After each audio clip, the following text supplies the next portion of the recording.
Ellie tells these two young, strapping men to not pull punches. What? How far was this shot? Ellie and Dina are just obnoxious people. Ellie comes home and Joel's hanging outside on his porch. He's got outdoor heating. My question is Jackson Christian? We called it like a year ago in season 1. They were watching The Last of Us season 2 episode 1. Tell me about what happened. At the beginning of the episode, we get a reminder that Joel is still lying to Ellie about the Fireflies. That's right. We find this new character. The new character is Abby. She wants to kill Joel. She identifies him as a handsome man. Yep. And then these local beefcakes, guy and this guy, are told, don't pull your punches with Ellie. They're so big. They're so big. They're like super strong as the apocalypse. Joel and Dina have a conversation about springs inside electronics. Then we see that Ellie likes killing things. She does. She got a death wish. And she goes out there on patrol, with Dina. Mm-hmm. He gets himself killed. And then Ellie gets bit by a new type of zombie, a smart zombie maybe? Mm-hmm. There's a briefing or a debriefing by the city council, and Dina and Ellie get a talking to. They do get a talking to. And then at the end of the episode, we see that Abby, here she is, finds Jackson. And there's Jackson. There it is. Too easy to find. Too easy to find. What'd you think about the episode as a whole? I give the episode a 4 out of 10. 4 out of 10. Pretty low. In fact, 4 out of 10 for me is pretty high for this episode. The main reason being, is this show the regular life or the post-apocalypse? Because it's feeling pretty like normal life. We've got excavators, we've got saws, we've got houses, we've got jackets, we've got jeans, we got shoes, we got electricity, we got running water. Like what is this? You're saying it does not feel like an apocalypse. Yeah, like with global supply chains, we can have all that stuff. But in the small town of Jackson, Wyoming, some of this stuff might be hard to come by. They got like fresh cotton clothing. Where are you getting cotton? Right. Even they've got sparklers. Like what? What is this? What is this? What is this? What is this? What is this show? So, like, is it regular life or is it post-apocalypse? Post-apocalypse. And I'm feeling taken out of it because I don't feel like it's the post-apocalypse anymore. We're not dealing with the supply situation. Water, food, housing, clothing, cold, stuff like that. Famine, right? One bad crop. We're going down. Protein. Mm-hmm. Where we got beef Why cakes. are people so muscular? Why are people so muscular? I mean, where are they getting that food? Where are they getting that test? Yeah. So, like, who's manufacturing stuff? How does the economy work? Some things must be degrading. They can't have, like, running tractors and vehicles everywhere. And then the global situation, right? If Jackson, Wyoming is doing this well, China's doing well. Maybe, there's going to be some invasions and stuff. It'll be like normal life with politics and global commerce. Right. And what is this? Right. Are we doing apocalypse or we're not? All right. Yeah. So, in addition, Ellie and Dina they're just annoying. They're more than annoying. They're liabilities to the city, causing problems, going out on patrol, disobeying orders. It's just annoying. Mm-hmm. So, overall, for me, 4 out of 10. The only redeeming thing was when I was watching the episode, I was engaged, I guess. Waiting for what. So, call that a 4 out of 10. What'd you think? I don't know what you were waiting for.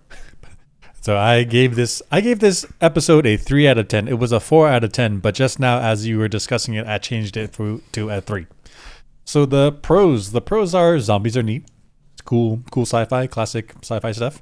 And so the scientific kernel is what would happen if things that were dead were not dead. Cool launching point. And then the consequences of this are not really that explored. So this bothers me in science fiction because otherwise, what are we doing here? It feels like a drama with a background of whatever sci-fi is in the background. It doesn't matter. Like I really want to see what is the scientific question, what is the kernel, what is the twist of fate, what is different in this world, this universe that is different than what we see in our real world, and then what are the consequences of this? And I don't feel that. I don't feel that from The Last of Us. It doesn't make sense. It feels like we're not consultants. It feels like we should be in this apocalypse world where things are shut down. You don't have access to supplies, but they somehow do. They have like running electricity they explained. Electricity they explained as having a hydroelectric dam, fine. But then the excavator and the tractor, like these are things that will break down over time. You don't just have an infinite supply of things. It feels like there weren't consultants. It feels like there wasn't scientific consultants, nor were there preppers. And there's like, I don't want to call them crazy, but there's tons of like really out there preppers who have thought about this scenario, and they've really thought about the ins and outs of how society would fall apart, or how it would function, or what would be scarce, what wouldn't be. Like when we had COVID and toilet paper became scarce, like that was a wild thing. But there were some preppers that got it right, and so it doesn't feel like that homework was done in this show. Takes me out of it because then. We're not in a zombie world. We're not in an apocalypse world. It could have been anywhere. And so we're just watching a regular story. The characters, they don't feel like they live in a zombie world. They should be a lot more frightened, a lot more careful, a lot more averse to risks, because you have one life to live and there's dangerous stuff everywhere. And the fact they have like music and lights on at night, that's like a come here, attack me. Like, what are we doing? It doesn't feel like they actually live in a world where things are dangerous. It feels like a drama that's just been attached to a beloved gaming franchise. So overall, it's a show. All right, let's get into it. That's it. Let's just get into it. So at the very beginning, this other group that I don't know who they are, but they're going to come attack our main characters eventually. And what I noticed here was the timepiece. So this guy, quite tall, blue eyes, he's got a timepiece, and the woman in the blue shirt, from this angle you can't see her face, but there it is. She also has a timepiece. You got a watch. And so my question to you is, how critical, how much of an advantage would it be to have a watch in the apocalypse? I think it would be a huge advantage, because then you could do coordination, like meet here at this time. So if you didn't have access to a watch, you're kind of like, what time of year is it? You get like high noon, sunrise, sunset, but that even changes throughout the year. You could probably approximate it quite a bit, but you'd have to be like, you have to train people up on like reading the sun and the moon. What a pain. Whereas if you had a watch, everybody knows how to tell time. Easy to teach kids. What an advantage. Gosh, and I remember there's something we learned in astronomy that was like, if you hold your fist at arm's length versus a thumbs up versus a hang loose sign, this gets you minutes, this gives you angles and arc in the sky, and that correlates to actual like time minutes. But a priori right now, I don't remember what those are. And then the resolution on that is limited. You can't get like a 30-second, can't get a 5-minute resolution on whatever that is. And so I think having a watch in apocalypse times, where you don't have like globally coordinated satellite clocks on your computer every time you start up, or on your phone or whatever, watches would be super critical. And so my follow-up to this is, what type of watch would you want? Because you can get a quartz watch, has a little crystal that oscillates on a frequency, and these are the most accurate. But they're battery powered. So I think what they have here. Okay, so battery powered. The problem with this is that battery runs out, then you're out of battery power. Your whole watch is useless. You get a little ornament on your hand. So I think what they have here are mechanical watches. You like wind them up, tighten a spring. As the spring relaxes over time, it goes tick, tick, tick, tick, tick, tick. The problem with these is that these need to be maintained. So over time, the gears wear, you lose lubrication, or the spring gets softer. And so then instead of being 24 hours a day, you get 24 hours and 1 second, 24 hours and 5 seconds, 24 hours and 10 seconds. And so slowly over time, your watch becomes less and less accurate. So what do you want to do? Quartz or mechanical? So I think so the ideal, I think, is quartz. Okay. And I think it should be solar powered quartz. Oh, that's the worst. Because if it's a battery, run out of battery, maybe you can find a battery, but probably not. Those little, I mean, in the modern world, I can never find those damn batteries. You never get the right one. You can okay. But the apocalypse, you can go to some old person's home. They have like a drawer just jammed full of stolen watch batteries. Yeah. And if it's a really high quality mechanical watch, like a Japanese one or something, I would say that was also good, but I think solar-powered quartz is the best. There's very few moving parts in a quartz watch. If it's solar-powered, you can power it just by... I guess no moving parts. Living. don't know, is there any moving part? Maybe. If you have a digital display, no moving parts. Yeah. But if you have a quartz watch that still drives the arms around, then yeah, the arms are moving. Yeah. So Can we I think look one up real quick?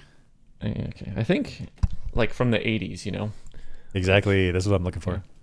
So I'm looking for solar powered watches. Sure. Let's take a look here. Oh my gosh, again, advertisements here. But yeah, like these ones from the 80s right here. If you find a guy wearing this watch, marry him. The guy's prepared, and the guy's prepared for the end of the world. Right. Solar. I wonder if the solar charges a battery in the I think that's watch. exactly right. But then so there that still battery could be may some degrade. degradation of the battery. Yeah, absolutely, exactly. Yeah. But if it's probably going to last longer than a mechanical watch that has problems with the degradation of the gears and the springs and all that. And the lubrication, you got to open it up, and it's precise stuff. It's fine detail stuff. Yeah, I don't know if that's realistic. You're going to find a watch guy in the apocalypse. Ooh, look at this quality. Just one dude hanging out. One dude hanging out in his apartment is like, what? I just fixed this watch. Look at this, yeah. If you want, I guess this is ideal here, like metal, solar powered, digital, quartz because that's accurate, water resistant. Yep.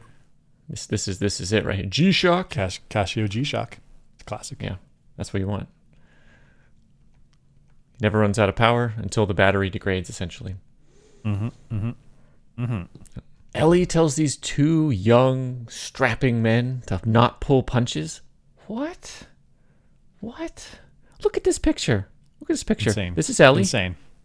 This is Ellie right here on the ground. She's totally lost control. Yeah. And this is a guy, I don't know his name. in his 20s. He's supposed to be like 18, 19, something like that. Look at his guns. Pure age. Yep. Yeah. This guy looks like he's like at least like he's maybe 200 pounds, 180 to 200 pounds. Ellie's like $120. Like, don't pull your punches. I'm going to smash your face. What in the world?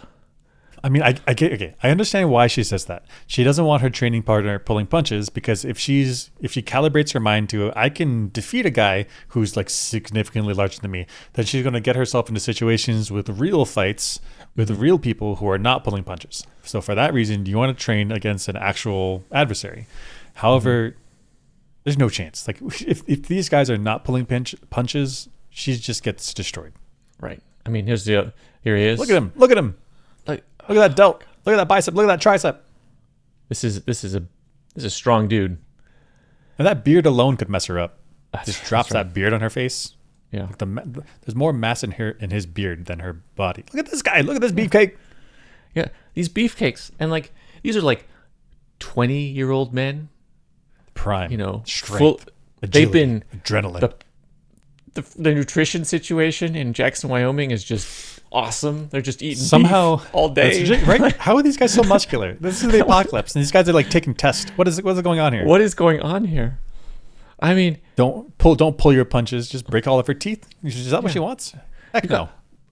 Got young, early 20s guys, nutrition through the roof, weightlifting through the roof. And she's asking them not to pull punches? Get out of here, Ellie. This is ridiculous. Here, Ellie. What are you doing? This is my first sign to me that she has a death wish. She wants to get hurt. She must want to get hurt. Because look at these guys. Look at these guys. There's like 4 guys we just showed. 4 because each of them are counted as 2. How big they are. Yeah, and this is the situation that she would get into. And this is the situation she got into when they weren't pulling punches. Right. Wait, what? No. This is the situation she got into when they were pulling punches. Right. If these guys were going full aggression, it would be worse than this. It'd be worse than this. I mean, she would be a puddle on the floor. It would be just, oh gosh. Not even the bones. He's just fully liquidized. Fully, oh gosh. Yeah, total pulverization. This is the setting for The Last of Us Season 2. We're in Jackson, Wyoming. So I just wanted to look around and see what's the status. See how are things going here? Yeah, so first thing is winter. Right. It's winter. We're in Jackson because that's where Tommy was. When Joel left the Fireflies in Utah and just was like, I'm going back to where Tommy is, and this is Tommy's town. Yeah. They seem to be doing well. They've chosen Jackson, Wyoming. I guess the pros here is that in winter, things are very cold. Maybe the zombies suffer from just thermal effects. So because it's cold, then they're just slow. There's just lower chances of encountering them. Seems plausible. Seems plausible. I guess the bad side of that is that they have a dedicated growing season for crops. Right, can't be growing in this cold weather. Yeah, I mean, so there's the zombie advantage in winter, but there's probably also a human advantage in winter, which is, well, if there's like marauders or raiders or pirates or whoever looking to steal stuff, like I don't want to do that in the winter.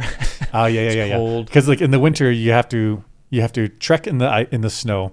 You have to set up your shelters, which means you have to which have to be more rugged than during winter or during summer, spring, or fall, which means you can't travel as far, which means you need to have enough supplies to get the distance. You know what? Forget it. We'll just wait until spring or summer to do our expeditions as marauders. Right. So like they get that isolation from people, which is good, but then you get this problem of the crops. Man. Yep. It's food management.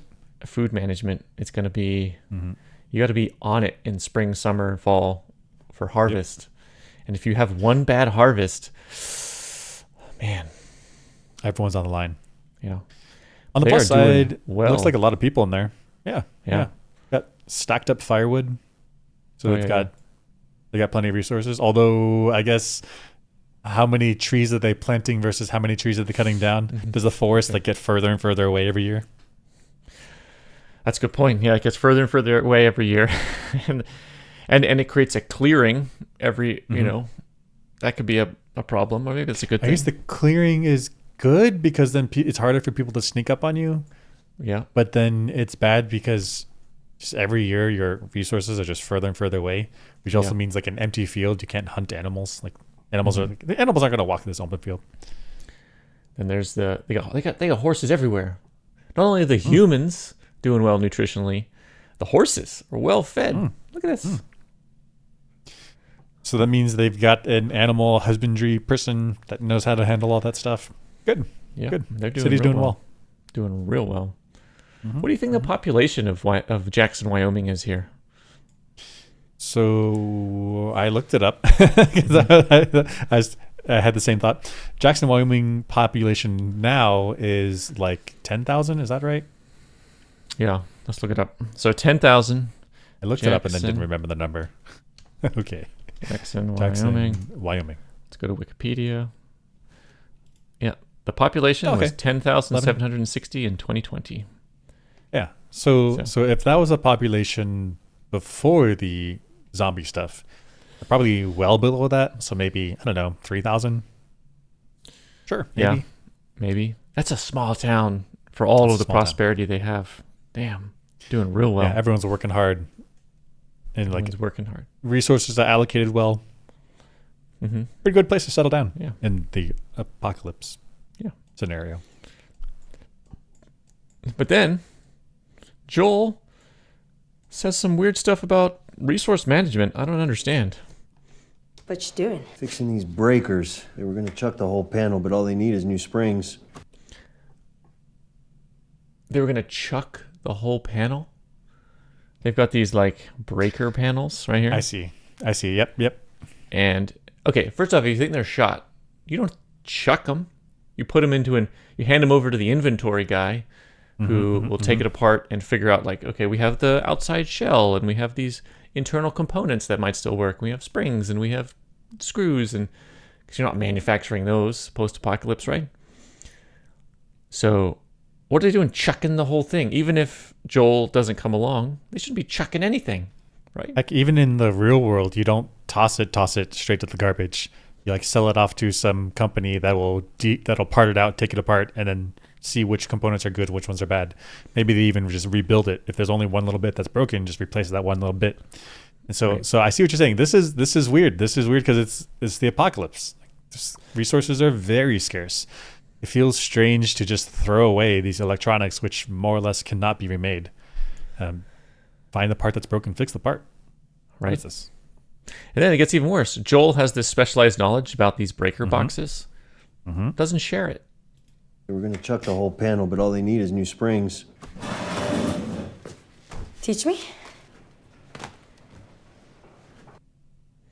So Dina here wants to learn about breaker boxes.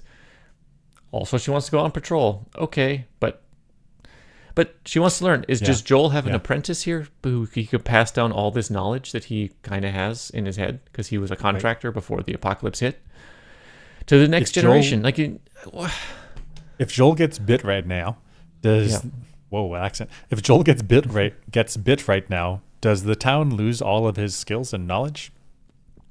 I feel like his knowledge should be spread around to like two to three, 4, 5 people. Everyone is cross trained. Yeah, very strange. What's going on? Didn't feel good. So if they don't, this means Dina's randomly asking Joel, "Can you train me up?" But does that mean they don't have a system for training the next generation, knowledge transfer, and all of that? Right. They just random conversations is how it happens. What is this? What is the system? And Dina, after this, she wants to go on patrol, which was wild to me because he's in a position to set her up with a cushy indoor job. All you got to do is tinker with electronics. That's super chill. Why are you going outside dangerous stuff? Well, she wants the glory. I mean, okay, I get it. Okay. I think it's weirder. It's so weird. They have a working excavator.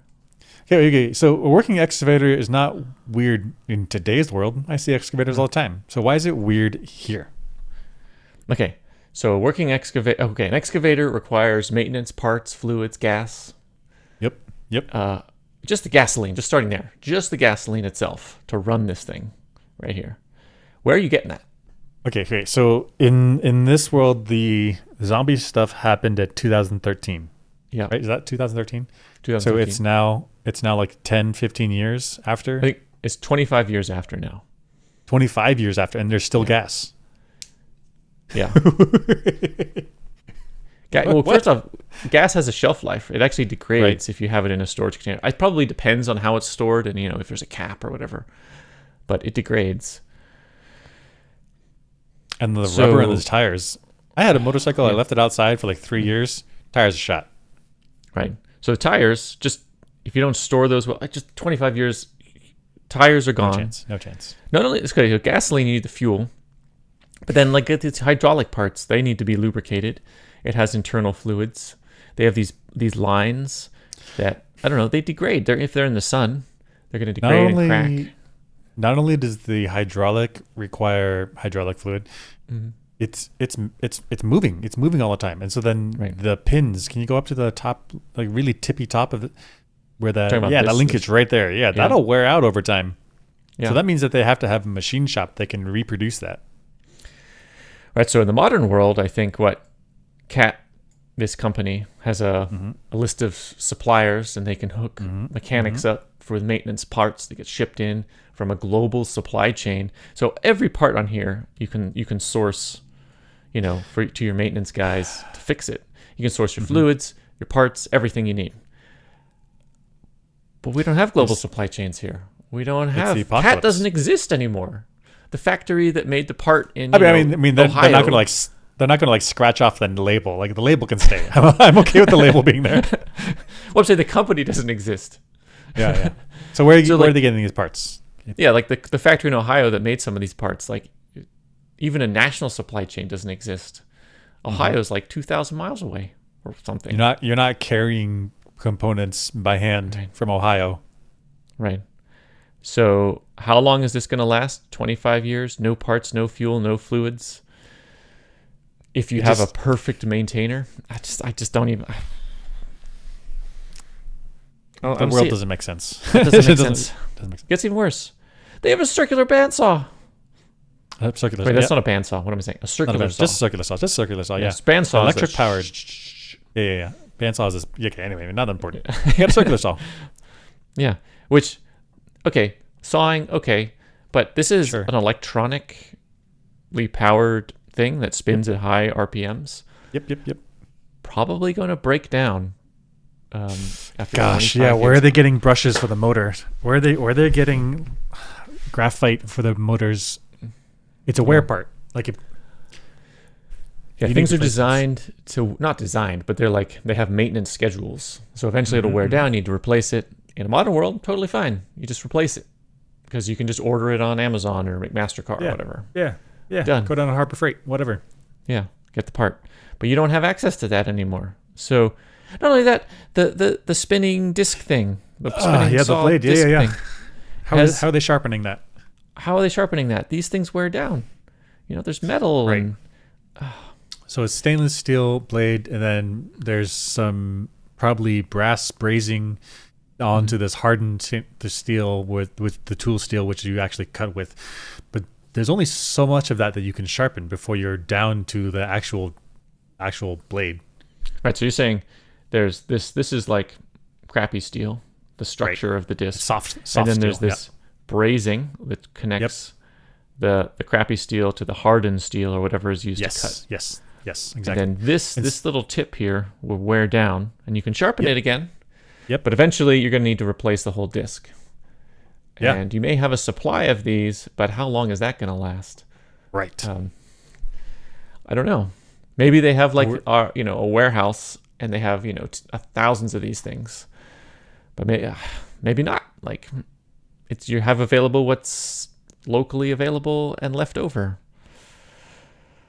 Would it feel better for you if this was a handsaw? Maybe. I think so. Just because a handsaw does wear down. Yep, same thing. And you can sharpen the handsaw just like you sharpen the circular saw. Yeah. Sure. Doable. So I guess if they had a warehouse filled with 1,000 of these things, then maybe they can just keep swapping these out. Mm-hmm. But the actual tool itself, high RPM, going to wear down. You have this access to 120 volt, 60 hertz power. Yep. Like this is just to me it's the brushes and the motor. I think those would grind down over time, and then if you don't have replaces, then the whole thing is dead. Right. Or you're going to get graphite brushes. Yeah. So you're using this thing. Ding. Right. Oh, it broke. Well, in the modern world, I just fix it or get a new one. Here, they're like, well, I got to fix it. Let's just get the part. Where's the part? I don't have the part. What part does it need? I need the manual. I don't have the manual. Does anybody know? Nobody knows. This is a town of 3,000 people. It just doesn't feel like it's a weird detail because you could have just put a couple guys with like handsaws, and then this would have felt like a lived-in universe, a universe that makes sense given the scenario that they're in. Yeah, and then the excavator, get a couple of guys with shovel, get a couple of 20-year-olds with shovels here. Yeah, that's so angry because this could have easily been avoided. This feeling of like this world doesn't make sense could have easily been avoided. Right. And it's just a prosperous town. Look at that. Damn. Yeah, heck yeah. Looking good. It does seem like a good place to live. It does, yeah. Look in at the views. Right, surrounded by mountains, Beautiful. which means there's only a few pathways in which people can get in. You only have to watch those pathways. Pretty good. Oh, you're talking security. I was just talking like it's a beautiful place to live. I mean, right? I mean, if the world is falling to shit, then I want to live in a nice place. Yeah. In fact, Like, it's so naturally, nice. It's like, can I have the apocalypse? Please come. bring it on. Bring it on. That's right. Let's get another biolab working on cordyceps. Yeah, absolutely.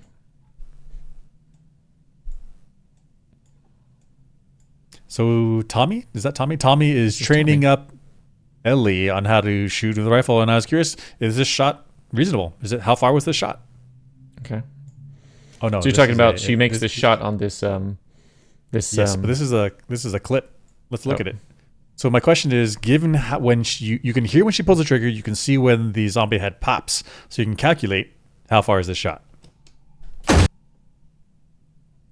Pop. There it is. So you're saying Ellie's having a good time. Look at that. You hear the sound right at the beginning, and then to the time, you see right to the doink doink right there. doink. So you timed this out, this duration. Yeah, I measured it in video editing software. It was it was 1 second, 0.07. Okay, hold on. So here's the time is right here, right? 1.07 seconds. Yes. Was the time? Okay. Yep. So walk us through this. Okay, so we look one picture to the right. Okay. So that's Ellie and Tommy, and this looks like an M1A Springfield. And then I wasn't really sure. I'm not like that expert, so I looked it up on the wiki, and yeah, she's shooting an M1A Springfield. This fires a 308 Winchester, and there's different speeds depending on how much mass, how many grains you want on that bullet. So I took an average, and it was 2750 feet per second. Which in terms of meters per second, because when I do science stuff, I convert that, is about 850 meters per second. That's how fast the bullet is leaving outside the muzzle. Okay. Now there are effects like wind resistance. It's going to slow down the bullet, but I'm not going to worry about that. I don't know. Let's make it a simple calculation. For reference here, there's a banana. There's that picture up to the right. Oh, right here. Down. Yep. For reference, this is what we're talking about. These are keychains. They're not real bullets, but real rounds. But the one to the left is a 308. The one in the middle there is a 223. And then there's a banana for scale, just for like a feeling of how big these things are. They're not like high caliber rounds, but they're not pistol rounds. I don't know, they're kind of average for rifles. Anyway, calculation. We're physicists. So the distance traveled by the bullet, the position as a function of time, x of t, is equal to the speed times the time, however long it takes for travel. So 2750 feet per second is about 850 meters per second. Multiply it by that time of flight, the time from when we hear the bang to when the brain goes pop. And so that was a 1 second and 70 milliseconds. So multiply it together, that's 910 meters, which in yards is about 1,000 yards. So this is a 1,000-yard shot. Okay. Pretty good. Pretty Is that reasonable? Is that a good shot? Is that a reasonable shot for that kind of rifle? I don't know. I think it's a reasonable shot. It's on the edge of long distance. So it's not the furthest shots, but pretty good. I mean, she doesn't have one of these like designer rifles. I don't know. That's maybe not the right word to say, but it's a battle rifle, and she doesn't have a tripod. She doesn't have the cheek riser. She doesn't have the stabilization stuff. And so I would rate that as a very good shot given what she's got. Is this a reasonable distance given the picture? So here's Ellie. Here's Tommy. And it looks like here are some zombies. Yes. Maybe yeah. Some. I can't tell if those are zombies or trees. Maybe it's. Well, maybe she's shooting the one on the right there. See that fat blob? This blob right here. Right, because we saw it was eating some type of animal. So maybe that's that fat blob. That might be. So from here to yards. there. 1,000 yards is 10 football fields. Sure. That reasonable distance. Reasonable. I guess. Looks reasonable. Kind of hard to tell from that perspective, but maybe. Because force perspective sometimes can bring the background toward the foreground and make it look shorter. So I have no idea here, but it looks like they're up on a hill and they're looking at the next hill. Could be 1,000 yards away. Sure. We can use the telephone poles. Like see how the one on the left is bigger than the ones in the middle. They're the same size poles, but just getting further away. We could also look at the trees to try to reference it. Yeah. If you know what a standard size of a tree is. These are like baby trees though, right here. Hard to say. So you go down there at night one day, you cut one down, count the rings, so you know how old its neighbors are. And maybe, I don't know. I'm not a sniper. If you actually have access to these 2 points, I mean, it'd be easy to just measure it directly almost. Anyway, yeah, reasonable. Reasonable time of flight, good shot. Yeah. Sure. Okay. This is Maria. Maria is a manipulator. There's no way to say it. We're running out of space to put these people. Maybe your council stop letting so many of them in. It's our council. We're supposed to leave them out there? If our lifeboat is swamped, we leave them out there. If I could, I'd let them all in. And I'm working every damn day and night to make more space, you know that. But you gotta look after your own first or you're no good to anyone. Joel, you were a refugee too. The reason I hate this... Tell me why it's a manipulation. So essentially her argument boils down to, if you don't let them in, you're a bad person. Yep. And wait a second. Joel is like, hey, we don't have the housing. She's like, if you don't let them in, you're a bad person. And he's like, but we have a supply situation. She's like, if you don't let them in, you're a bad person. He's like, but you got to look after. What about all the other? What about your son? Right? He might create, rationing for him or hardship for him. If you don't let him in, you're a bad person. In fact, we let you in just to let you know that we're good people, and you're actually trying to stop people like you from coming in. Like, what? First off, he's not a refugee in the same way because he knows Tommy, and so he's vetted. He knows like the leader of the town. and we saw early in the episode that he was working on electronics, and he was a general contractor in the first season. Like he's a skilled person. He's not just some random dude off the street. Right. And not only that, but they know his personality. He's the brother of one of the dudes there. Anyone that's still wandering around in this broken down society in this apocalypse with zombies out, they've probably either seen some shit or have done some shit. And so you don't know who these people are that are asking to come into your paradise. Yep. But if you don't let them in, you're a bad person. Right. You have to have border security. You have to. Yep. You can't be letting randos into your town, screwing everything up. It gets worse because he's like, hey, we have these problems. And she offers no alternatives. Like, we could put them outside of town. We could put them to work over there, digging holes, cutting down trees. Like, we got manpower problems. We can put them to work. We can create a vetting system. We can have all. We could cut up like a quarter of the town or a third of the town and say, this is your area. Prove it to yourself.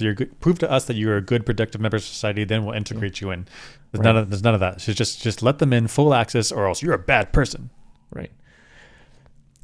So she addresses none of Joel's concerns and just says, you're a bad person if you don't agree with me.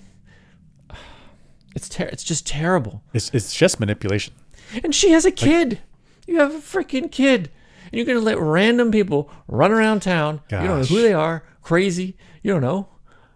And you're not even testing them to see if they have anything that can contribute to your society. We need to take care of them. So she's prioritizing her feelings of feeling like a good person over her son's future. Over her son's future. Over her son's safety. Yep. Because she wants to feel good. And then she puts it on Joel as if it's his responsibility to change society to make her feel good. Right. Like, make the world prosperous so everybody is great and there's no war and we have world peace and the infection goes away, Joel. It would be different, as you said, if she had come up with some solutions, some ideas, some creativity to see if there is a way we can include these people in a good way. But she hasn't done that. She hasn't done the homework. She's just saying, do what I want or you're a bad person. Yeah. That's manipulation. It's manipulation. It's absolute manipulation. And she's manipulating him and putting her son's life on the line for no reason. Bad mom. Bad mom. Bad mom. Bad mom. Feels over feels. What is this? Yeah. Here, Ellie and Dina are just obnoxious people. Not only are they obnoxious, they're liabilities to Jackson, and Jackson has leadership problems on top of it. It is a disaster zone. Mm-hmm. Okay, first off, they're tardy to a patrol meeting. Okay, we're 5 minutes behind because of one or two of you. Like, be on time. This isn't a joke. I mean, so they don't have a military, but this is effectively the military. And so they're like show up on this time. We're going to go on a patrol. We're going to make sure the area around our compound is safe. And then they're just showing up whenever they feel like it. Right. Show up on time. The solution for Jesse is to say, hey, you guys are late. You're not going today. See you tomorrow. You're not going. Right? Yep. Just a quick punishment for being tardy. They'll be on time tomorrow. Why do they feel so high and mighty that they can show up whenever they want, make everyone else wait? What is that? It gets worse. Understood? You know you're only like 4 years older than us, right? Just say understood. Understood. Thank you. What's the problem? What's the problem with being 4 years older? Right. If he's like 22 and she's 18 or whatever, she's 19, he's 23. Mm-hmm. Yeah, they're a little bit close in age, but like that happens all the time. He has 4 years experience over her. That's a significant chunk of experience. I mean, isn't that what happens in the military? You get like a corporal who's older and more experienced than a private. Corporal's in charge of the private. Right. Isn't that normal? From my perspective as an older person, like, they look like they're the same age. But from their perspective, they're actually quite different in age. This is ridiculous. And I remember when I first was a graduate student, I was the teaching assistant for undergraduates, but I was an undergraduate like 3 months earlier. but I was older. I was older and more experienced, and I was teaching the younger people what I knew. This is normal. So, why does Ellie think it's not normal? Right. It's normal, and there's no reason to disrespect Jesse, who has now been assigned command. Like, what the hell is this? And in front of people. Like, it wasn't like she pulled him aside and was like, hey, I don't like the way you talk to me. You're only a few years older. Like, she did it in front of people. What are you doing? Right. What are you doing? It gets worse. They disrespect and disobey Kat. Your patrol leader is Kat, so you will follow her orders. Sure. Let's go. Okay. Wait. We should go back and report it. Recon, Kat. Let's fucking recon. Wait, guys. Hey, come on, guys. Okay. So I think That's Kat insubordination. Kat doesn't really have leadership material written all over her. She's like, come on, guys. Come on. Let's go. Okay. Stop. Okay. But Jesse assigned Kat as commander. Yep. Kat says, we need to stop. Stop. Like, what's the discussion? What's this disobeying? You're off patrol. Like, they're absolutely, well, what is this? I mean, okay. So I see what you're saying, that she doesn't have that command aura, where that like confidence and authoritative tone, and people want to follow behind her. I'm not in the military, nor have I ever been. I want my commander to make smart decisions. I'm less concerned about his charisma. I am more concerned about him getting me killed. right.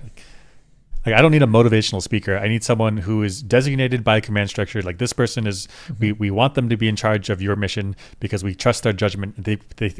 The command structure thinks that Kat is going to get me there, get me back, find the intel, whatever I need. So fine, I'll listen. Right. These two guys, they have no problem with command. They just follow Kat's orders. problem. Like, what's the problem? Not a problem. Kat's the most experienced out of all of them. Yeah. These two guys are going to be so mad at them. They're going to be like, they're getting me in trouble. They're not following Kat. What is this? Not just getting me in trouble. If Dina and Ellie are bouncing around on the horses and shouting over their shoulders, what if there are either people listening, targeting us with rifles, or if there's zombies behind these cars or in the bushes and the trees, and they're making lots of noise in this environment where we want to be stealthy. We want to be stealthy. We want to be secret. We want to be quiet. And then these two young hotshots are just shouting. Not only get me in trouble, they can get me killed. Like, I just don't want to go with them anymore. Right. I'll do my job. I'll go on patrols, just not with these two. Right. So these three, it might not even come from command. Command doesn't see the problems. These three are like, I am not going on patrol. I'm not going with them. Nope, not doing it. I refuse. Yeah, right. That's what they're asking. Gets worse. More disrespecting Kat.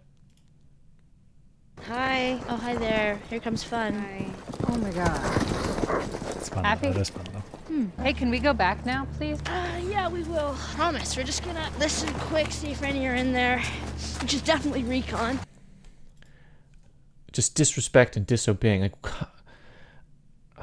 to go get into trouble? Like, I mean, not trouble in like social trouble. I mean, like literal life and death trouble. Yep.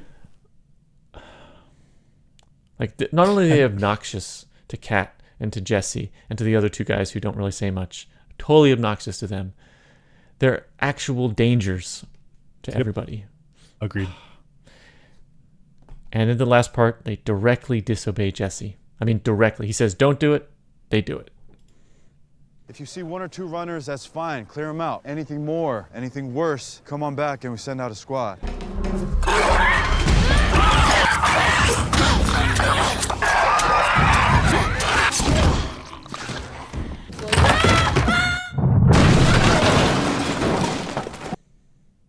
So he said, if you see one or two runners, you can take them out.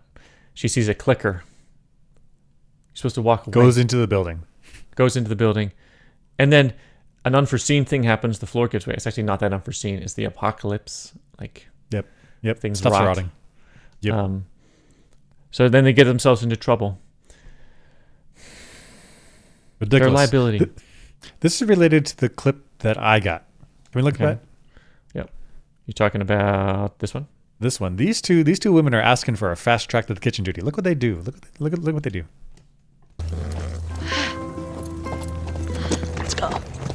She's taking off. Okay. Wait. We should go back and report it. Recon, Cat. Let's fucking recon. They're so gung ho. They're so gung ho that they're ignoring orders from their superior officer. Yep. If they really like what they're doing out there, like being recon, then follow the rules.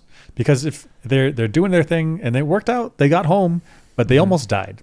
And even if even if they didn't almost die, Kat goes back to base and she says, "I don't want to work with these people anymore. They're dangerous.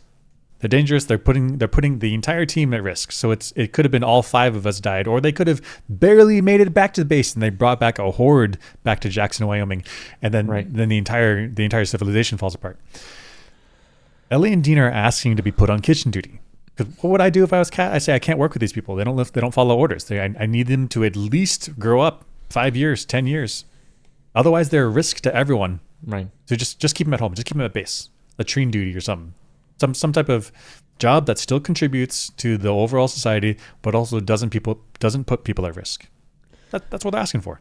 It's totally what they're asking for. They're acting like children. Like not like children like, oh, they're 18, 19, they're like children. No, I mean like literal like 10-year-olds children who have no idea what's going on. They should not even be anywhere near this patrol. Imagine you're a Navy SEAL and you got to do this, like swim through the water at night and be super stealthy, super quiet. Otherwise, we'll wake up the enemies, which is analogous to this because you got to be super sneaky, super quiet. Otherwise, you'll wake up the zombies. And then you get this young kid in there. He's like, "Let's get in there. Let's go. Let's go." And you're like, "Hey, man, you're going to get us all killed. I'll finish this mission with you so I can finish our mission, but then never again am I working with you." Right. Like literally will refuse to go with that person. Yeah. Because it's not only is it a risk to our lives, it's a risk to the overall mission. Mm-hmm. This person gets us killed, gets us all exposed. We lose our assets, our 5 people here. Maybe they run back home and they drag home with them a bunch of zombies. Like, now everyone's at risk. We have these rules to be careful, to be secret, to be sneaky for the safety of everyone. Yeah. And these 2 just don't care. So these 2 are just they're not built for, patrols or whatever the pseudo-military police force is. Okay, the nasty part of this... Yeah, go ahead. The nasty part of this is it doesn't feel like they live in a zombie world. That's right. Like they should know. They should know how serious it is. They could die from zombies. Right. The zombies are a serious threat. Other people are a serious threat. There's threats everywhere. There's no military. There's no police. There's no government. The only government they have is the Jackson City Council, which can't really extend its power outside the bounds of the city. So there's no security out here. You die, you die. So where's the fear? Where's the discipline? Where's the other people being like, "Hey, can't do this. This isn't high school." They don't even have high schools anymore. They might have schools.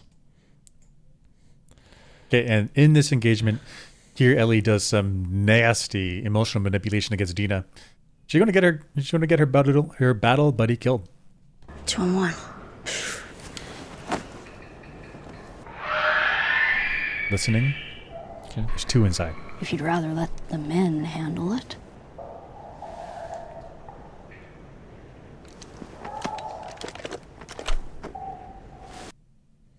So Ellie says, if you'd rather let the men handle it, and she bullies Dina into getting in there.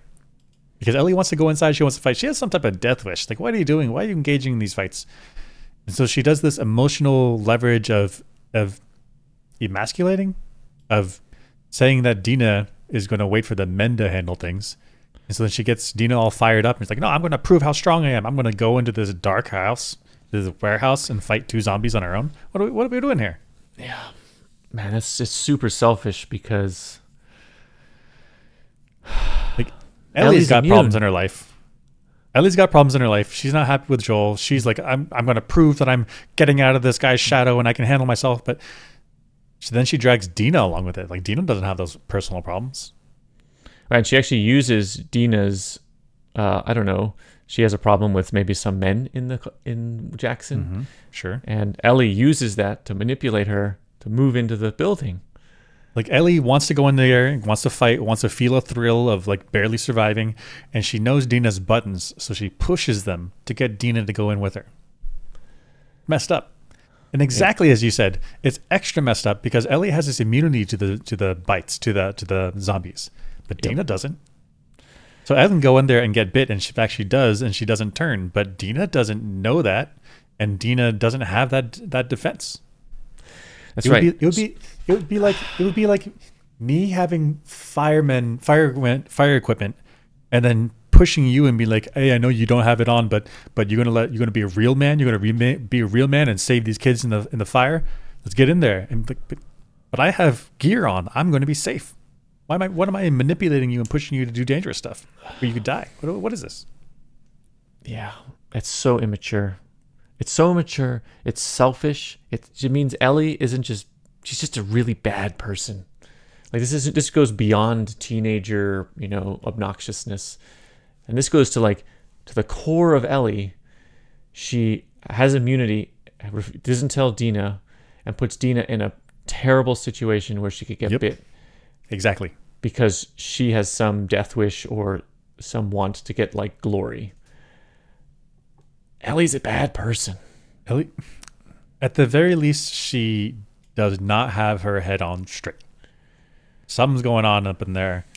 It's not being addressed. She's a loose cannon, causing problems for other people. She's going to get Dina killed. Yeah. Well, I mean, that's what I'm saying. It goes beyond.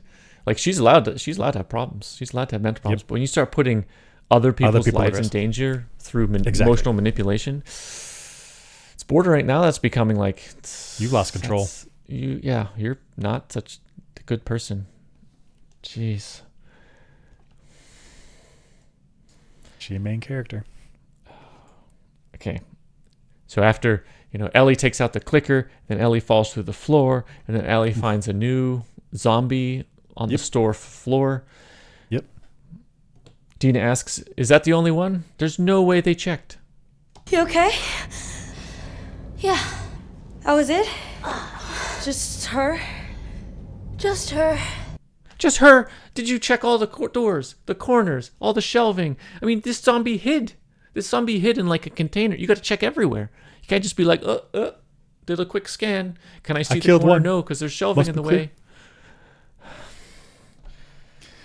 Yeah, they said that there was only 2 when they did their recon listening. Clearly not. There was at least 3. There's at least 3. So then Ellie kills this one, and she's like, I got them all. Like, do you know that? Did you check? Definitely didn't. Definitely didn't. Another risking Dina. Right. Okay. Just check. Also, just check. Just Dina look. sucks because she should be like, we didn't check. Let's check. Let's run a sweep. Right. She's riding off of Ellie's confidence. Ellie's like, I know what I'm doing. I've killed so many zombies. Yeah. But you're putting Dina in risk. Yeah. Be like, Dina would be like, did you check? Did you check all doors and corners? Did you check everything? Everything? Ellie's like, yeah. I'm just gonna guess. Yeah. Yeah, I got it. You're looking right now. I don't hear anything. You didn't hear this one first. They're so bad. They're like, I want to go on patrol. They can't. They're so bad at it. Mm-hmm. Get them off patrol. They're so bad. They're obnoxious. They're bad. They're bad people. Ugh. They need to have no knives, no guns, and just be observers. Just come watch how people do it. Just learn. Yeah. Just learn. Shut the f*** up and learn, because this is terrible. Shut the f*** up and learn. I mean, I wanna give him a dressing down. I want to get him aside and yeah. Yell. I want to give him a dressing down and no, I'm not gonna. I'd be so angry if I was living in Jackson with these patrols. Yeah. Okay. So say you're not a person with the skill sets to be on the patrols. You don't have whatever it takes. But then you came along an observer far enough away that you're not in danger, but you saw how these people were behaving. Be livid because these people are taking unnecessary risks, and that could bring zombies back to our civilization, kill everyone in town. Right. You're asking people in the town to have families and to build a civilization, and this is the behavior of people on patrol. Maybe I consider leaving. Not good. It's terrible. So Ellie gets bit. Yep. And she takes this knife to the wound to hide it so it doesn't look so bitey. So she doesn't get questions. I think that's why she did it. That was my interpretation. Okay. she can still get regular infections, right? She's immune to the That's cordyceps. right. That's right. But she can still get like, if you get stabbed, you can get like a battlefield infection. You can still, It's a regular mouth infection. with bacteria. She's not really like cleaning the wound, If I remember, she poured alcohol on the knife, which is better than not pouring the alcohol on the knife. Right. But she didn't clean the actual wound. Right. I think there's whatever's on her skin is now accessing it. Right. Accessing it. I mean, I think if you don't have alcohol, soap and water, that kind of stuff. If you have clean water, Yep, would help. Bandages, better than nothing. Yep. I mean, I think what preventing infections for wounds is like you stack up a bunch of good ideas and it reduces the risk every time. So like alcohol, good idea. Cleaning, a good idea. Soap and water, good idea. Iodine. You can stack those up as much as possible. Just like, splashing some alcohol on the knife and then cutting into you. Like, that's a dirty wound. That's a dirty wound. There's no guarantees with infections. You can still get one following good procedure, but... So I see why she cut it up to make it look less like teeth marks. Yeah. But she can still die from infections. Yeah, she's got some death wish. She's doing unnecessary risks. Unnecessary risks. Yeah. It's... Right. It's... This is cool. So after an argument, Ellie comes home and Joel's hanging outside on his porch. He's got outdoor heating. Playing the guitar. It's like snowing outside. There's snow sticking on the ground. So it must be quite cold, like well below freezing. I'm surprised. I'm surprised that he's not wearing that much clothing for sitting outside in the cold. But I guess it's okay because he's got an outdoor heater. I guess. And the interior of the house must be quite warm, because if you go outside, get cold, you're like, well, I can just walk back inside, get warm again. But if the interior is drafty and cold, you're like, I don't ever want to get cold. That's right. But I guess this is a statement of things are going quite well in Jackson, Wyoming after the apocalypse, because they got that electricity that can run outdoor heaters. I mean, they're just literally dumping electric energy into heat. Just out into the world where it's cold outside. They've just got so much excess power that they're running heaters. And they have alternate. That's great. Heating sources like burning wood, which means I they guess don't want to waste wood. They're just doing so well. I guess which would I prefer, electric heater or wood fire outside? Not in terms of I would prefer the wood fire. I think bonfires are super awesome, but in terms of thinking about they're in the apocalypse, they got to be resource careful. They got to be resource efficient. I think actually electric heater is the right move, because they have effectively unlimited power from from the dam, the hydroelectric dam. Yeah. I guess my issue is you're running a hydroelectric dam, and if they're running it so excessively that people are running heaters and lights, I mean, are they running the turbines too much? I have mixed feelings. Because on one hand, when the turbines in the dam spin, then that's wear, because it's rotating mechanical parts. On the other hand, if I remember, there is, you don't want to put the brakes on them because you want them to spin smoothly, spin with the flow of the water.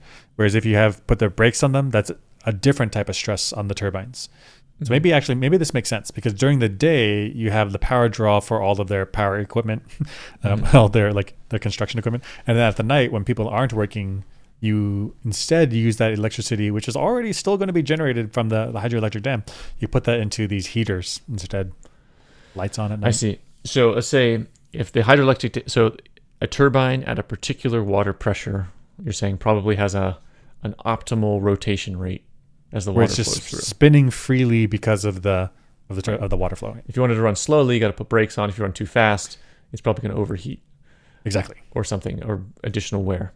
So if you want to hit this optimal range, then that night there may actually be excess power, and they may actually be requesting, hey, people, turn on excess, load like heaters, so that we the load matches the output of the turbine at night when the power draw is less. I could see it. Exactly.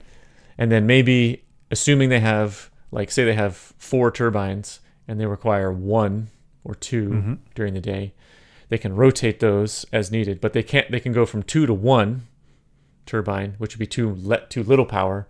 They can't go to 2 to 3, so they try to stick with 2, and they need the additional load. That's also a good point. You rather than power cycling, just leave them on all the time.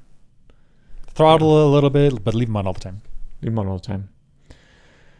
So this actually could make sense, although they're doing real well.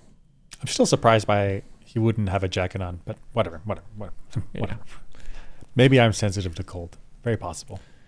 Well, I think, okay, if you're living in a winter place, because I've lived in winter place, if the inside of your house is warm, when you can go outside in a t-shirt, go outside in light stuff for a little bit. Yeah, take out the trash for a little bit, because you're not feeling so bad. You know, Right. Like I'm gonna feel a little bit cold, but I can go back in and I'll be fine. It's really like the interior of the house has to be warm. Yeah. I had to wait So- for some public transit here where I lived. I'm living right now. I had to wait for like an hour outside in slightly above freezing weather. It was awful. It sucked. It sucked so It's supposed to bad. get cold, yeah. I literally especially if you're skipped not work moving. that day. I just went home. Yeah. This is the party scene. My question is Jackson Christian? I see a cross here. That's true. I did not know. I don't know if it was Christian. I mean, this is definitely a church. You see that cross lit up. Yep. I don't know if this is like a Christian event or if it's just a town city event. And then they're like, well, it's a reasonable place. Well, I mean, church, because it's a big open area. You can dance. But I see what you're saying. Like they lit it up. Like, Yeah. So I could really see a place in Jackson, Wyoming, yeah. in that area, in the apocalypse, a central like binding principle of the town is Christianity. I could see it. I could see it as well. And that's what binds the town together. I could see it. So in this party, Dina and Ellie make out. Yep. Little Are kisses. they- Yeah, okay. Are they like are they going against the Christianity of the town by just flaunting this in front of people? Or when there's this bigot guy right here, a bigot says some he says some bad names to them, which I want to Calls them repeat. Yeah. Okay, yeah. Okay, so my question is, are Dina and Ellie going against Christianity, which is one of the organizing principles of the town? Or is this bigot guy enforcing Christianity like in the town? And which side is the town on? Are they on the Christian side? Which group is the normal and which people, which of these two teams here, the guy and Ellie, which one of them are out of line? That's right. I could totally see it where the town is Christian and Dina and Ellie are in the wrong in the sense of they do deviant behavior. And the town, this is your town guy who's going to enforce the rules, and everybody's on his side, in which case Dina and Ellie made a mistake. Right. Socially. Yeah. What are they doing? Or if it's a progressive town, in which case this is Christianity, but not in the, in a more progressive sense. In which case, this guy saying his mean things is now isolated himself, and the town may be like, hey, rally around the girls. Hey, man, you don't got to say things like that, like that. Yeah. Right. In fact, we may not even want you here. Get out. So somebody messed up, depending on the town's culture, right? Is that right? Mm-hmm. That's right. So okay. First, when I saw the scene, I didn't think anything about the lesbianness of it. I just thought two young people making out, and this guy comes in. He's like, "Hey, don't make out in front of kids here. Like, go outside, make out, do whatever you want, but just not inside, right?" And then I thought that the two women, the Ellie and Dina, I thought they like talked back to him and they said something. Maybe I'm further. And then he like lashed out and like attacked them in a way that he thought he could get them, but I didn't think. And then when Joel came in and like tackled the dude, then I was like, wait, what did he say? Okay, so he called them dykes. Okay, so he lashed out and attacked them. But to your question, what is the norms in the city? Like, what is the culture? Then who's being counter to it? I think earlier in the episode, Dina says that Ellie and somebody else are the only two in town.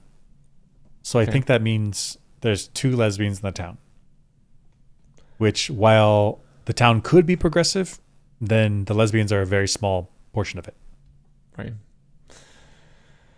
Gosh, so when I think of self-sufficient small communities in the U.S., because that's what I'm familiar with, I'm thinking like the Amish.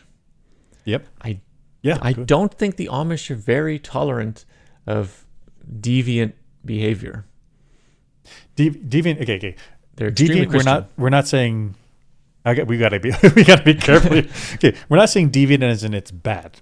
Right. We're seeing that it's deviant from the norm of whatever society is doing. Exactly. So, for the example, in the Amish community, it's deviant to use electronics because that's not what's normal in their community. Right. Similar here, if we're saying that the community here is organizing around Christian values, or we're not organizing around heterosexual values, and then here's Ellie and Dina like making out in front of everyone, and that's deviant.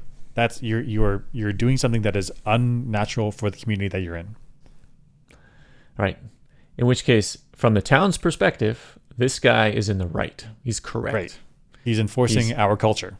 Right. And this is something I was so mad that it wasn't explored. Is like, this isn't like, oh, we're in a prosperous society. We can now think about our norms and if they're correct or wrong or what's going on. No, this is a survival situation. Do or die. Crops got to get cropped. Patrol's got to patrol. All that's got to happen. And we can't. And that means I'm not thinking like, oh, what Dina and Ellie are doing, is it okay? Or I'm thinking like life and death. Stop it. Right. Because it's the apocalypse. It's not present day. Oh, this is a mixed feeling. Okay. So for completeness, let's say the opposite. If there is a progressive community and they have the resources to be thinking like people can be whatever sexuality they want, and then this guy comes in hot and heavy being like, don't do this, blah, blah, blah. Like, okay, then this guy's out of line. He's the one who's now made a social mistake, and people are going to be like, ooh, let's not work with him. He's kind of aggressive. We don't want to do that. I mean, could you imagine in a progressive society, like a commune, where everybody's working, tolerant, doing all that stuff, and there's a bigot poisoning the town? They're going to get him out of there. I mean, that's exactly what happens when you have these like free love communes where like everybody can have sex with everybody, and then you get one guy come in there, he's like, no, you're my wife, that's it. Then like, get the out. just get out. Yeah. So in terms of right and wrong, we don't have to talk about that. But I want to know, according to the town, who screwed up? Did the bigot screw up, or did Ellie and Dina screw up? My read is Ellie and Dina screwed up. They're doing this in public when they shouldn't. First of all, don't be making out in front of kids. This is a whole town, everyone in there. Go outside, do something, right? My second read on this is that, can we go to the picture on the left? Yep. None of those three guys were like, hey, bigot, not cool, right? Joel came in and tackled him because he's protecting his little girl. Right. But everyone else in the room seems to be kind of okay with it. That's true. Tacit compliance with this guy. They didn't like, hey, whoa. Hey, man, leave these girls alone. Like, yeah. None of that. They're just like, yep. Okay, let me push this to the extreme case. Okay. You have, like, society's falling apart, post-apocalypse, trying to recover society. You got one woman left in the society, and you got, like, I don't know, 50 dudes. Weird ratio. And then she's like, I don't want to have any kids. Guess that's it then, right? Humanity's done. Yeah. Okay. So then, yeah, I see what you're saying. So they're lesbians. Yep. And you are what you are. I mean, you are what you are. You can't change that. We need babies if we're in the town. Yep. And babies means straight relationships. Yep. So survival's at stake. This isn't necessarily like what's right and what's wrong. This is survival. And it's not like Jackson is some small commune and the rest of the U.S. is operating no problem.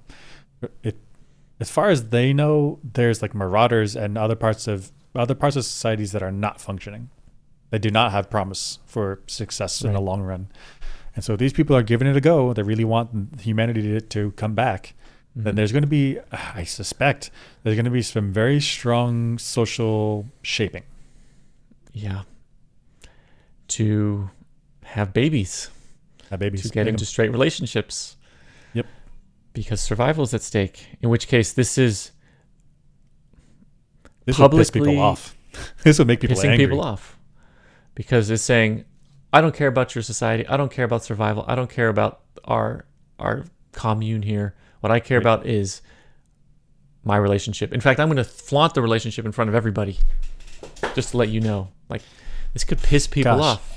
People are making sacrifices because they have to because they don't have enough resources. So they're making sacrifices for the good of the community, and then these people are flaunting like, I don't care about that. I want to be who I am. Gosh, I'm so conflicted. But this is an apocalypse world. This is society is falling apart. You got 3,000 people in effectively all of humanity for you. That's not a lot of numbers. Niceties fall away sometimes because survival and suffering are at stake. Children we can are make at stake. it. We can just even go back to our previous example where Joel had electric heating outside at night. Yeah. If the town could not supply it, then that nicety of having the electric heater, which is nice, would quickly be outlawed. Yep. Go inside your house. Don't sit outside. We don't have enough resources to waste. So this in the apocalypse scenario, it's dancing on that line. I mean, I don't know. I've never been in an apocalypse scenario, but I can imagine how a culture who is fighting to survive would very quickly shape this behavior and say, we don't want this. Yeah. But that's not to say, like in modern society, we are trying to, progress or change society to live in a prosperous society and do the right thing. But this is not that. This is a rough survival situation. It's rough. Right. It's not easy. Oh, yeah, absolutely. Real world, very different. I mean, real world, you do whatever you want. I don't care. Right? Do whatever you want. But in this apocalypse scenario,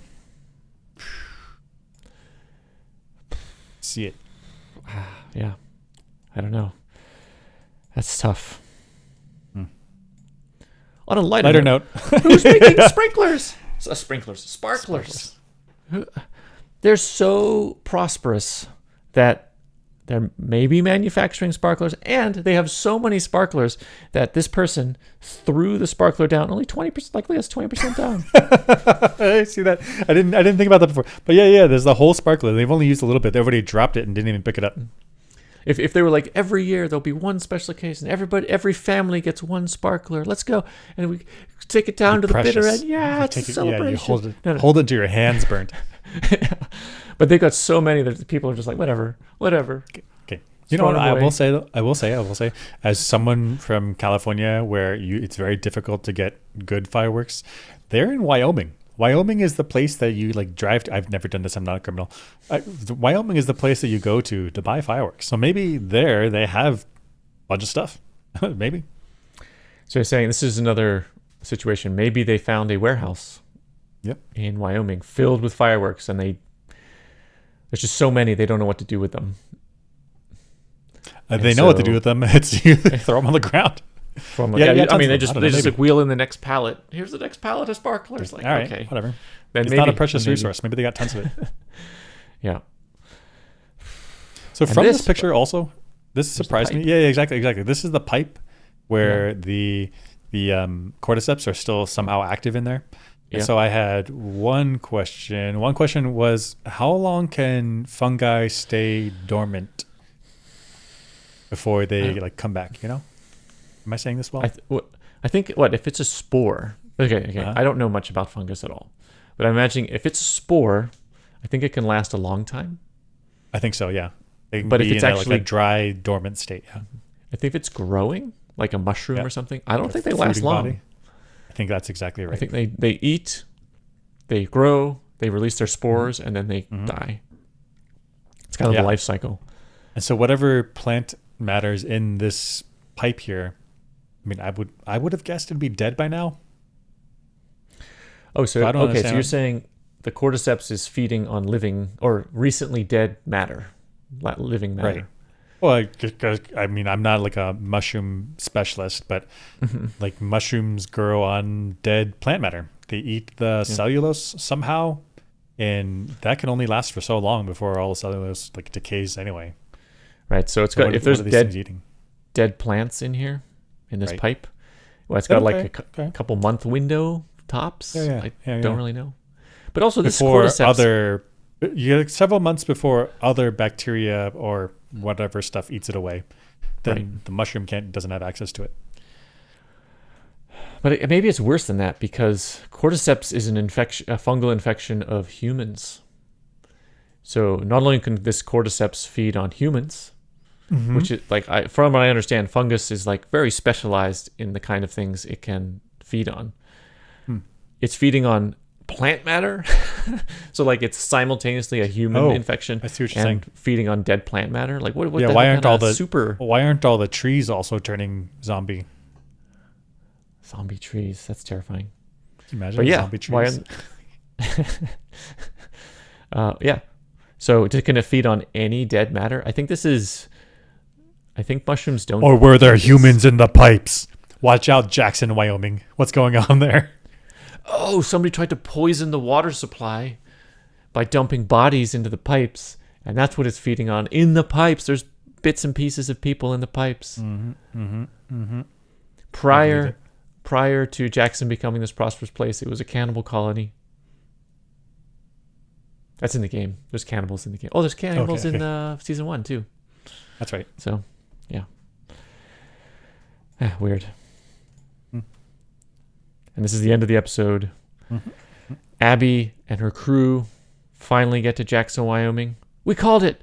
What are you doing turning the lights on at night? We called it like a year ago in season 1. Look at that. Lights on at night is like a beacon, like Gondor calls for aid. Like come look at this right here. There's no lights around except for this one place. It's like come right here. Right. And the human eye at night can see quite well if there's no light pollution. Yep. So you're wandering around. Where's Jackson? Oh, it's right there. That one place that's lit up. In fact, it's worse than that because we talked about if there was cloud cover and you're on the other side of the mountains. You're like, where's Jackson? What's this glow? What's this gigantic glowing thing? And that's the light from Jackson reflecting off the clouds and coming into your eyes as this sort of glow. They're lighting up the night for people like Abby to just see exactly where they are and come take stuff. It gets worse than that because they're letting refugees in without questions asked. Without some type of Abby could just walk in. This reminded me of like World War II air raids in England. Okay. I mean, I wasn't there, but from what I've seen in documentaries, they were like strict at nighttime. The lights are off because you don't want to give the Luftwaffe bombers a target. Like, where's London? Oh, it's the lights that are on, right?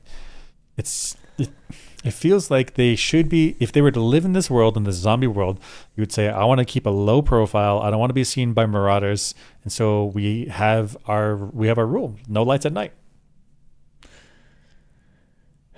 Makes so much sense to me. Makes so much sense because it's a survival situation. You can't just be lighting up the night. Like laser light shows, like doom, doom, doom. It's like you're just asking for people to come. Searchlights in small towns, like come to the fair. You're like, oh yeah, you know what I'm talking about? Yeah, that's effective. It works on me. Yeah, I at least drive by to check it out, see what's going on. Check it out. Yeah, they're essentially doing that in the post-apocalyptic world, telling everyone, no, they're like, we're prosperous, we have resources, we're well fed. Meanwhile, all these people are walking by, like, what are you're gonna get wrecked. But maybe you use those lights as bait, right? Right. You got your town, like, oh, look at our tiny little walls, you can't come in here. But then as people comes in, they fall into traps. Ooh, now you use them as food. You take their resources. So there is a window in which Jackson does this on purpose. Based on how Ellie and Dina were doing their patrols. I can't imagine that Jackson is that organized, but that's super viable. If you want to turn on the lights and be prosperous, you realistically maybe can't hide it all the time. So you set up traps and choke points and bottlenecks so that when people actually do come, because you can't really stop them, you're ready. Baited. Who I called believe it, that's it. That's it. Good for us. Season 2, episode 1. Challenging episode time. for me. Agreed. Yeah. It's frustrating. See you guys next time. Don't think about it.